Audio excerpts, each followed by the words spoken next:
আপনার যদি ক্ষমতা থাকে, আপনার যদি অবস্থান থাকে, সত্য মিথ্যা সব কথাটা বাস্তবায়ন করবেন না। আমি নিজের কানে শুনেছি উনি এই কথাটা বলেছে, সত্য প্রমাণকারী গুণটা অর্জন করার চেষ্টা করবেন। সবাই সত্য কথা বলতে পারে? কারণ সত্য কথা বলতে গেলে আরো বেজাল বাইরে আসে। এখন বর্তমানে সর্দারি করতে গেলে, যদি সর্দারি করতে যান, দরবার হক কথা বলে দরবার বেতন লাগবো, আর কিছু লোক তার জন্য আমরা যখন সুবিধা করে সর্দারি করতারি না, তারে কমাইলে দিব বাড়ি করে লাভ, তার সিস্টেম কইরা এক দুইটা যখন চাপ দিব, তার সন্তান আব্বা যাইবার কাম নাই, আপনারা যেভাবে করে করে আপনারা দরবারও যায়েন না। এই জন্য অধিকাংশ শিক্ষিত মানুষ দরবারও জানা, গিয়ে দেখবেন অধিকাংশ শিক্ষিত মানুষ দরবারও জানা। তো যাইবে কেমনে? গেলে একটা কথা বলবে। দরবারের কিছু রুল আছে, আমি আপনাদেরকে সবাই আনছি। মানুষ কখন একত্র করে জানেন? মানুষ কখন মিটিং ডাকে? আমার মজনু ভাই কখন ডাকবো?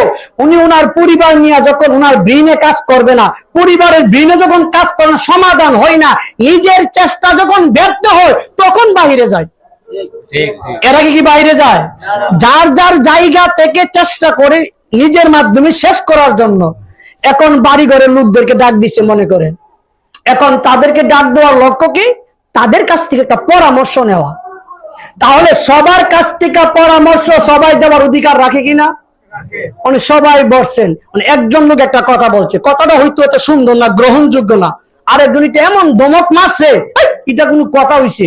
এই দমক দেওয়ার কারণে আরেকটা লোকের মাথায় আরেকটা বুদ্ধি ছিল, সে চিন্তা করতেছে তারে যে লজ্জা দিছে, এর কারণে কিন্তু ওই লোকটা প্রকাশ করতো না, আমার নিয়ে আবার মারে।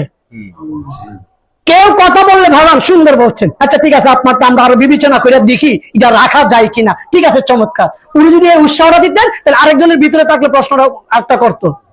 আমরা কে কথা বললেন নাকে মুখে, তাকে দাওয়াত দিয়ে আনছো, তার অভিমত পেশ করার জন্য তারে দমক দিচ্ছ কেন? আর দমক দিয়ে দাওয়াত দিচ্ছ কেন?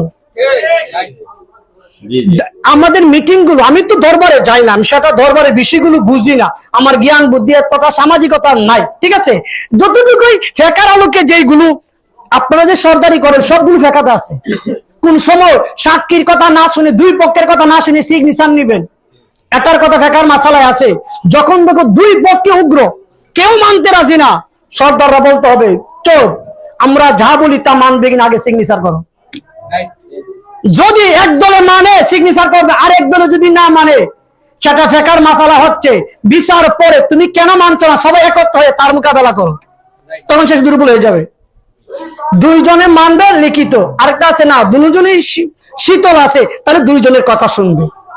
আমরা দরবারের মধ্যে দেখে গেছি একজনের কথা বললে এমন ভাবে লজ্জা দেয়, যার কারণে আরেকজনের মাথায় বুদ্ধি থাকলো আর প্রকাশ করে না। দেখা গেছি একটা শিক্ষিত লোকের একটা লোকে মারছে।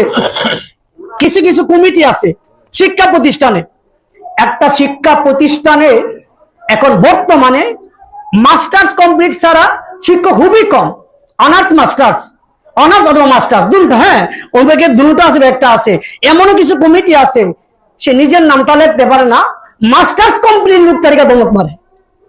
আসেন একটা দাম, উনি শিক্ষক, উনি একটা ভুল হইতে পারে, শালীনতার ভাষায়, স্যার আপনি যে কাজটা করছেন কথাটা বুঝি নাই, ভুল করা দরকার কি, বুঝি নাই, উনি বুঝাইতে গেলে তো বুঝালে ওনারটা কতটা ভুল হয়েছে।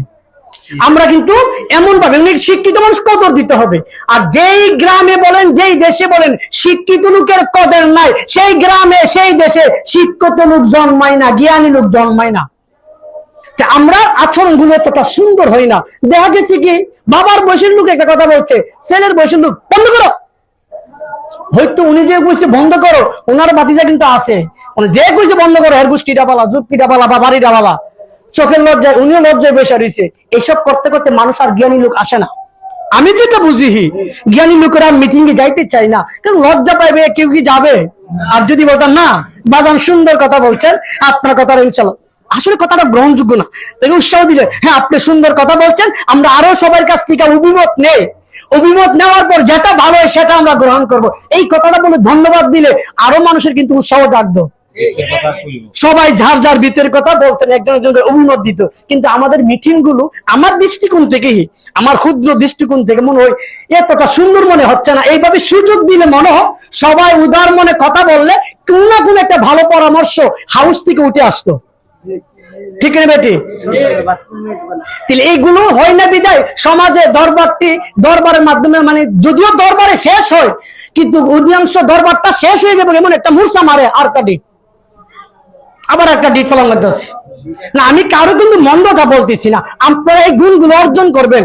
ওই সত্যবাদিতা প্রমাণকারী মুসাদ্দেক, সত্য প্রমাণকারী, এই সত্যায়নটা প্রমাণ করার জন্য আমি আপনাদের এই কথাটা বোঝানোর জন্য আমরা বিচার আচার করব খুব সূক্ষ্মভাবে। বাজান 7 শ্রেণীর ব্যক্তিকে আল্লাহ আরশের ছায়া দান করবে।